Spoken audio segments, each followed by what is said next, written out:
Welcome to Retro Scale Modelling. This is part 9 of Revell Star Trek USS Voyager Intrepid class. Scale is 1 to 677. In this part I'm going to be carrying work on the secondary hull and the stand. So let's jump into this and see how well I get on. To begin with, I'm going to be putting down a base coat. So for this I'm using the paint mix of Revell Aquacolor 371 light grey 70% and Revell Aquacolor 374 grey 30%. Now this colour is going to be the main colour for the entire shape. As I said, this is just the initial colour to go down. This just shows me if there's any more sanding, filling and things like that to do. And because it's such a thin coat I'm putting on, it dries very quickly. So next is to start thinking about the lights for the rear part of the ship. Now, as I said, this was a secondary thought of putting the shuttle bay in. So I'm just devising a little light plan here. So what I've got here is 2 strips of LEDs, and I'm bridging it over with a bit of plastic card so it goes into the saw H shape. And this will fit in between the 2 bulkheads that I scratch built and put in.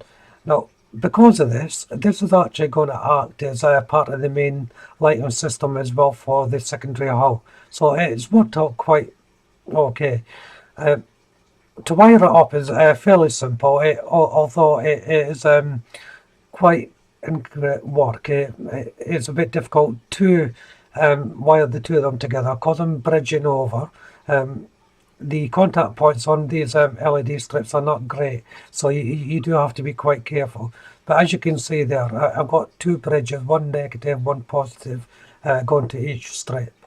Then once that's on, I'll just do the light test. I'm just laying them on here. I'm not really connecting them or anything. I just want to make sure the lights are working, and there they are. So it's back to the stand, and I actually forgot to show you this part again. I keep on missing these little parts out, so I do apologise. But it's in here now, and if you can remember, I cut the hole, the new hole to receive the stem of the stand. So that means the original hole for the original stem has to be filled in, and I'm just using a bit of sprue glue for this. And if you don't know what sprue glue is, it's just simply parts of the sprue that the off-cut parts you generally throw away, is put in a container with some poly cement. That's the cement you use for building your models, and it all melts down into this paste, and it can act as a bonding agent as well as a filler. And the upside of this is it will behave exactly like the plastic does that you're building with. So you can sand it down, paint it, and everything that you would do with a normal build. And on the back of the stand, I'm just making another hole. This is just for the wires to pass through. So it's just a simple little pilot hole. Then I'll open it up slightly to receive the wires. And to open it up, I'm just placing in a blade and twisting it around to form an opening. Then it's back to the secondary hull, and it's time to sand down all the seam lines. So it's the same sanding method that everyone uses, I suppose. It's using different grades of sandpaper or sanding sticks. So start with a rough, then work your way down to a smooth and a polish. The area with the shuttle bay doors will need a lot more attention. That's the area where I had to fill in quite a lot, so that's going to need a lot of sanding. And then once that's done, I can place in the housing for the deflector dish, and that just, there's a little lip runs inside the secondary hull, and that just gets placed in. Mine's fitted really well. I was a bit concerned after the shuttle bay doors, but this actually fitted in really well. Once that's in, I'm going to be making a bulkhead to receive the lights for the deflector dish. So I needed to cover around the inner part of the hull. So I've got a piece of card here, and I'm just placing it on the secondary hull, and I'm just going to roughly trace around that so I can get the basic shape. It doesn't have to be perfect at this stage. I'm just looking for the basic curve of the shape. And then I just cut it out larger than it should be, then just trim it down as I go along and until I get it to fit. And it doesn't matter if you get it wrong at this stage. The whole idea is just to get a piece of solid material inside. This is to put the deflector dish in. Now earlier on in a previous video, I fitted this, but I decided to take it off before it's set because I realised I would need to remove it when I was working on the inner part. So if you're wondering why it's suddenly off, that's the reason. I just took it off and cleaned it up a little bit, and it was no drama really. It was just that I was jumping ahead of my time really. So once the deflector dish is in, I'm putting the piece of card back in, and I'm just going to mark up where I'm going to be placing the lights.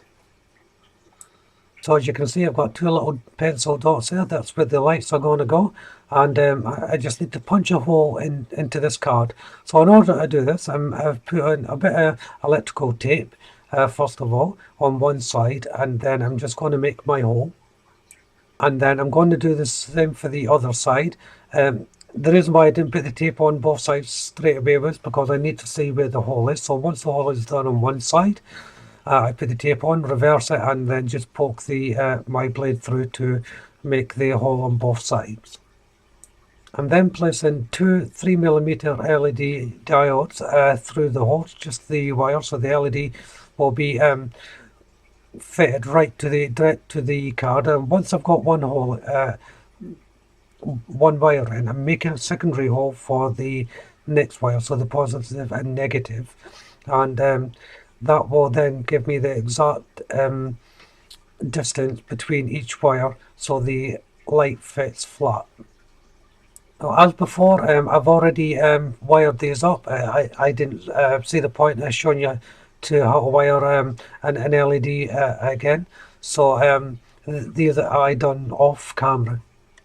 So once that's done, I just add a little bit of glue, super glue this time, to the card to fix these in position.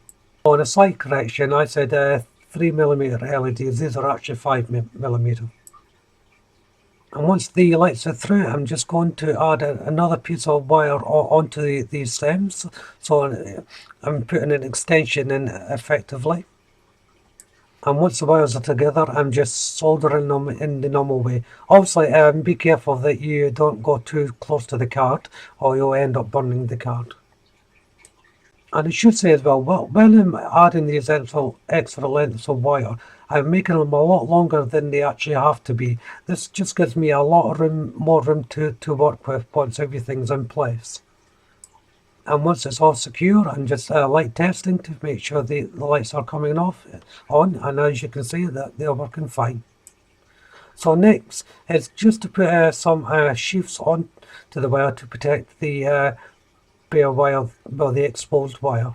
And then I just use the side of my solder iron to shrink them down. You can use a hairdryer if you're not comfortable doing it with this. If you are going to do it this way, just be careful of your fingers, you don't want to burn them. Now I'm just adding a little bit of super glue to the top of the card for the next process. And that's adding two strips of card at the top of the blue light card. And this goes directly underneath the area where I put the little red clear acrylic. And what two pieces there, you can have one continuous piece of course, but it's just easier to work with two smaller pieces. And then just marking up the card where the red LEDs are going to go. So then taking the whole unit out, and I'm placing on two pieces of electrical tape. I'm using red here, but the colour doesn't really matter. The idea is for light blocking and as well to keep the card safe. So next is to put in the red LEDs. So I'm just in the process of wiring these. I'm almost finished. I'm just putting the shrink wrap over the bare wires and shrinking it down.